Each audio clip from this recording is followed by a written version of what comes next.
Un cordial saludo. Comienza la mañana y las noticias de France 24. Mi nombre es Ángela Gómez. Aquí están los titulares.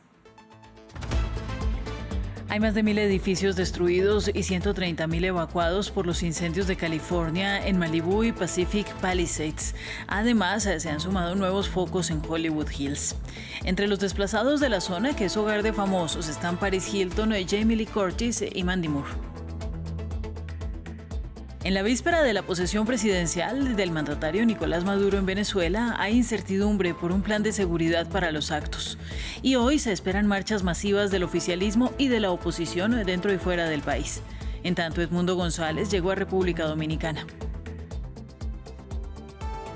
Y los diputados libaneses votan para intentar llenar el puesto de presidente vacante por falta de acuerdo desde 2022, cuando terminó el mandato de Michel Aoun. El favorito es el general Youssef Aoun, que dirige el ejército respaldado por Estados Unidos y ha obtenido la mayor cantidad de apoyos en primera vuelta. La segunda será en breve.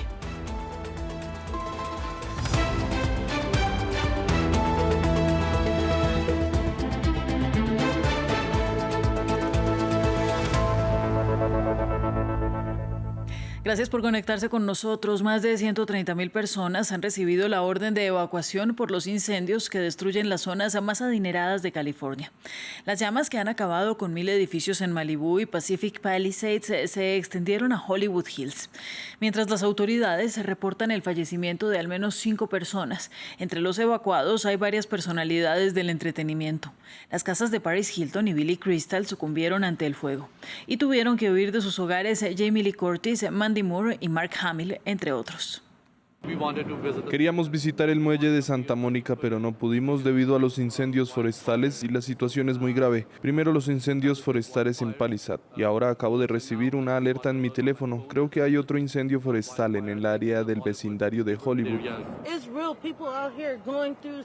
Aquí hay gente real que está pasando por momentos muy difíciles, cosas reales, perdiendo su ropa, su vida, su familia, sus fotos, todo lo que tenían.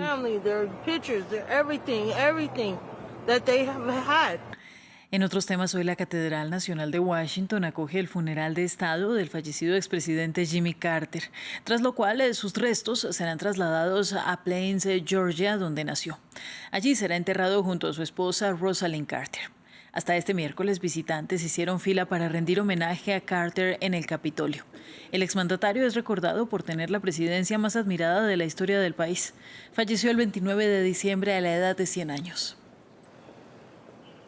Cambiemos de tema y veamos ahora la situación en Venezuela. A un día de la controversial investidura del presidente Nicolás Maduro para un tercer mandato, los venezolanos, y en particular los habitantes de la capital Caracas, viven en la incertidumbre en medio de la implementación de un plan de seguridad declarado por Maduro el martes.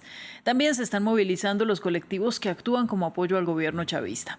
Para hoy se esperan además marchas opositoras y oficialistas. Un informe de Maxim Pluvine. Tensión e incertidumbre en Caracas. Los habitantes de la capital venezolana viven en un contexto de seguridad reforzada, horas antes de la asunción presidencial, que es disputada entre Nicolás Maduro y Edmundo González, tras las controvertidas elecciones en julio pasado. Sí se ha visto mucha seguridad excesiva en la calle, extremo, sobre todo con las alcabalas. Ya no son simplemente policía nacional o estatal, sino son cuerpos militares y cuerpos de acciones especiales los que están resguardando, entre comillas, las entradas de Caracas. Entonces eso genera un poco de tensión a mi parecer. El martes, Nicolás Maduro llamó a la movilización de las Fuerzas Armadas y de la policía para garantizar la seguridad de la ceremonia del viernes. Pero aparte de las fuerzas regulares, se desplegaron los llamados colectivos, una forma de organización paramilitar chavista temida por una parte de la población. Nosotros somos realmente los defensores de la patria, los defensores del proceso revolucionario. Nosotros siempre, en cualquier eventualidad que siempre se ha presentado por la derecha, siempre estamos batallando. Se espera que los colectivos vuelvan a la acción el jueves, cuando la oposición que reclama la victoria salga a manifestarse en vísperas de la investidura presidencial. También afuera de la capital, en la frontera con Colombia, venezolanos expresan incertidumbre. Algunos se abastecen temiendo la posible escasez y la inestabilidad económica. Bueno, el movimiento ha estado bastante extenso en vista de que las personas están como con incertidumbre porque no sabemos qué va a pasar. De hecho, se ha incrementado bastante las ventas en vista de que es algo inusual porque estamos en enero y se supone que la gente está sin dinero, pero realmente la gente se está abasteciendo bastante. Casi 7,9 millones de venezolanos viven fuera de su país de origen, según la Organización Internacional para las Migraciones. Y el líder opositor venezolano Edmundo González sigue reuniendo apoyo regional para su reclamo de victoria en las elecciones de julio. El político llegó a República Dominicana, donde se reunirá con el mandatario Luis Abinader, quien se unió a otros líderes sudamericanos y caribeños en apoyo de su afirmación de que es el presidente de Venezuela, pese a que el ganador oficial fue el presidente Nicolás Maduro. Vamos ahora a noticias del Líbano en medio del conflicto con Israel. Y 6 años después de una crisis económica y financiera que diezmó la moneda del país y que acabó con los ahorros de muchos residentes, un parlamento profundamente dividido intenta elegir un nuevo presidente. Desde el fin del mandato de Michel Aoun en 2022 ya se reunieron 12 veces sin éxito. Y durante esta jornada, quien ha obtenido más votos es Joseph Aoun, pero ahora segunda vuelta en breve. Veamos el informe. En Líbano es la 13ª vez que el Parlamento intenta elegir un nuevo presidente desde que Michel Aoun dimitió en octubre de 2022. Se necesita un presidente para nombrar un primer ministro y un gabinete permanentes que sustituyan al gobierno provisional con poderes limitados que ha dirigido el país durante los 2 últimos años. Para ser elegido presidente, 2/3 de los 128 miembros del Parlamento deben estar de acuerdo en la primera ronda de votación o una mayoría simple en la segunda. Pero la votación se ha visto a menudo obstaculizada por la falta de quórum, es decir, la ausencia de un número suficiente de miembros para validar la votación.